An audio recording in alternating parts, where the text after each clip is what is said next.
शबनम, तुम कैसे आना हुआ? वैसे अचानक आके तुमने बहुत ही अच्छा कोई सरप्राइज दिया। आओ अंदर बैठ के बातें करते हैं। बैठने नहीं आई हूँ मैं, आपसे आपकी नाराजगी की वजह पूछने आई हूँ मैं। क्यों नाराज है आप मुझसे बेवजह? हैं? ये तुमसे किसने कहा कि मैं तुमसे नाराज हूँ? किसी ने क्या कहना है? मेरे दिल ने कहा आयशा गोबाजी, मेरा दिल कभी झूठ नहीं बोलता। पिछले कुछ दिनों से इतनी पोस्टें लगाई, इतनी स्टेटस लगा रही, एरा गैरा नत्थु खैरा आके मुझसे मेरी खैरियत पूछ रहे हैं, लेकिन आप कैसे पूछेंगी? आप तो देख ही नहीं रही।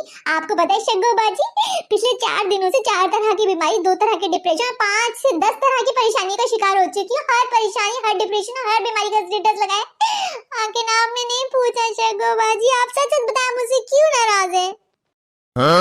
दिमाग तो सही है शबनम तुम्हारा, कैसी बहकी बहकी बातें करती हूँ मैं। तुम्हारी पोस्ट ही नहीं देख रही है, तुम्हारी स्टेटस नहीं देख रही, इस बात से तुमने ये अंदाजा लगाया कि मैं तुमसे नाराज हूँ? यार तुम्हारा ये हाल है तो आने वाली नस्ल तो बिल्कुल अक्ल से पैदा होगी। भौरा गए हो तुम लोग, पगला गए हो तुम लोग। सोशल मीडिया ने तुम लोग का दिमाग खराब करके रख दिया। अगर बीमार हो तो डॉक्टर के पास जाओ, परेशानी में हो किसी अक्लमंद से मशवरा लो, अगर डिप्रेशन में हो तो अपनी अम्मा से बात किया करो ना। स्टेटस लगाने से क्या हो जाता है? औरों का तो पता नहीं, लेकिन मुझे स्टेटस लगाने का कोई शौक नहीं था। औरों को ये दिखाना कि मैं बीमार हूँ, परेशान हूँ, डिप्रेस हूँ, मुझे कोई शौक नहीं था अपनी पर्सनल लाइफ में घुसाने का। पहले मैं भी जाके अपनी अम्मा को बताती थी, सारी दुख परेशानी तकलीफ डिप्रेशन सब जाके अपनी अम्मा को बताती थी।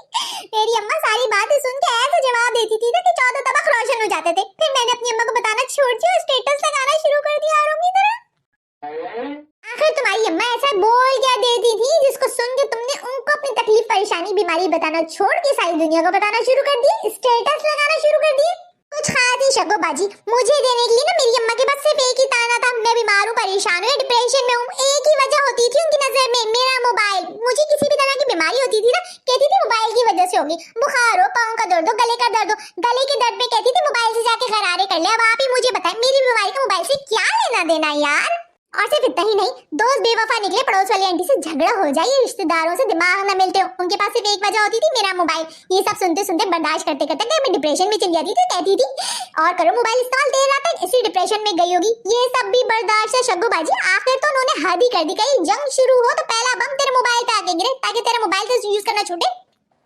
अपनी अम्मा की ऐसी बातें सुन के सोचा था सासू अम्मी को अपने दिल की बात बताऊंगी, परेशानी दुख तकलीफ डिप्रेशन उनको सुनाऊंगी, लेकिन वो तो उनसे भी 2 हाथ आगे निकले। मेरी तो किस्मत ही खराब है। क्यों? सासू अम्मा भी नहीं सुनती? वो क्या कहती है? वो क्यों सुनेंगी शग्गू बाजी? क्या हमारी अपनी सगी अम्मा ने ना सुना? उनको सुनाऊं तो वो कहती मुझे क्यों सुना रही? घंटों घंटा अपनी अम्मा से फोन पे बातें करती हूँ ना, उनको सुनाया करो।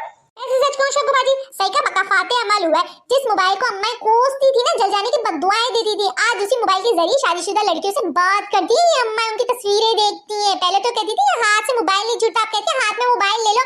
अम्मा कब से कॉल करी, देख तो लो। पहले मोबाइल खराब होता था तो अम्मा शुक्राने की नफिल पढ़ती थी, और अब मेरी लड़की का मोबाइल खराब हो जाए तो अम्मा परेशान हो जाती है। मैं कहती हूँ अब दोनों अम्मा बद्दुआएं मोबाइल को देकर तो दिखाओ।